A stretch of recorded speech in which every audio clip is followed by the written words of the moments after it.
Hello and welcome back to commerce zone. और आज की वीडियो आप लोगों के बोर्ड्स के लिए बहुत ही ज्यादा इंपॉर्टेंट प्रूफ होने वाली है, क्योंकि इस 5 मिनट की वीडियो में हम 2 से 3 ऐसे एमसीक्यू प्रैक्टिस करने वाले हैं जो कि इंडियन इकोनॉमी के अंदर बहुत इंपॉर्टेंट रहते हैं।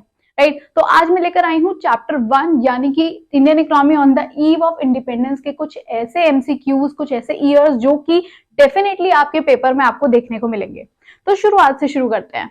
हम अच्छे से जानते हैं कि जब इंडिया आजाद नहीं हुई थी, हम लोग जो है ब्रिटिश कॉलोनियल रूल के अंडर थे, तब ब्रिटिश ने कुछ ऐसी चीजें इंट्रोड्यूस करी थी इंडिया में जो इंडिया के लिए बाद में जाकर फ्रूटफुल प्रूफ हुई। सबसे पहले 1850 के अंदर ब्रिटिश गवर्नमेंट ने रेलवेज का इंट्रोडक्शन करा।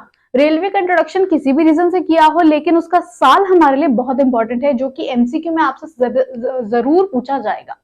नंबर 2, ब्रिटिश गवर्नमेंट ने जो रेलवे इंट्रोड्यूस करी, तो पहली रेलवे इंडिया के अंदर बॉम्बे से थाने तक ट्रैवल करी थी। तो ये दोनों स्टेट जो है आपको हो सकता है फिलिप्स में पूछ लिए जाए कि डैश टू डैश और एमसीक्यू में टिक करिए। अगर बोर्ड में नहीं तो सीयूईटी में जरूर इस चीज का यूज होगा। तो ये वीडियो तो आपको 100% फ्रूटफुल होनी ही होनी है।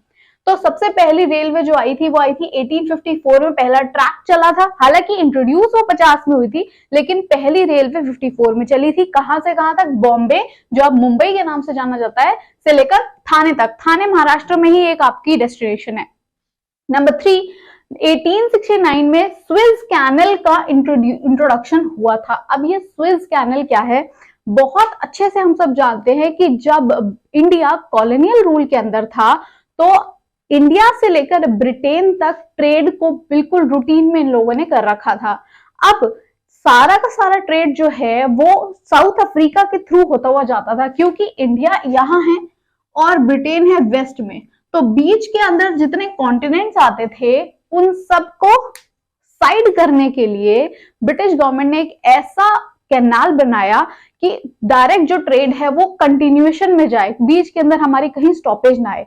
तो स्विस कैनाल उस टाइम का बहुत ही जरूरी चीज थी, जिसको इन लोगों ने इंट्रोड्यूस किया 1869 में। ये साल आप लोगों के लिए बहुत इंपॉर्टेंट रहेगा। नेक्स्ट, पहली बार इंडिया का ऑफिशियल सेंसस कब हुआ था? अब देखिए, ये साल तो 1881 है।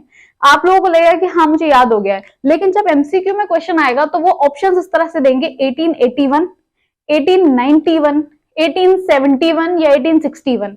यहां पर आप अटक जाओगे, क्योंकि ये सारे ही साल आपस में मिलते जुलते हैं। तो आपको बहुत अच्छे से ट्रिक से याद करनी है। बीच के अंदर 88 जरूर याद कर लेना, 1881।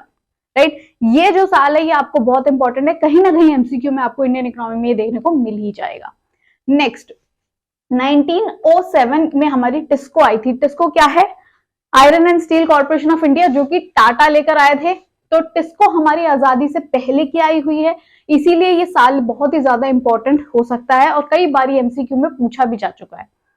नंबर 2, 1921 में हमारा ईयर ऑफ ग्रेट डिवाइड हुआ था। अब ईयर ऑफ ग्रेट डिवाइड क्या है? बहुत सारे बच्चों को अभी तक पता ही नहीं है कि ईयर ऑफ ग्रेट डिवाइड को क्यों इतनी इंपॉर्टेंस दी जाती है। बच्चों को लगता है इस टाइम पे पार्टीशन हुआ था, इंडिया पाकिस्तान अलग हुआ था, लेकिन वो तो 1947 में हुआ था। तो ग्रेट डिवाइड में ऐसा हुआ क्या था आजादी से पहले?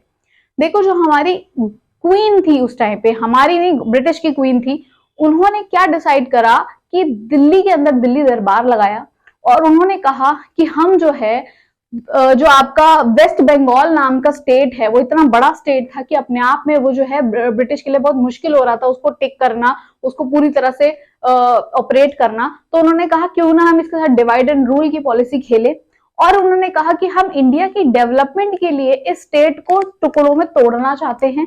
और वेस्ट बंगाल को उन्होंने कई टुकड़ों में तोड़ा। उसमें से उन्होंने बिहार अलग करा, झारखंड अलग करा, उड़ीसा अलग करा, और वेस्ट बंगाल को ईस्ट बंगाल और वेस्ट बंगाल के अंदर भी चेंज कर दिया।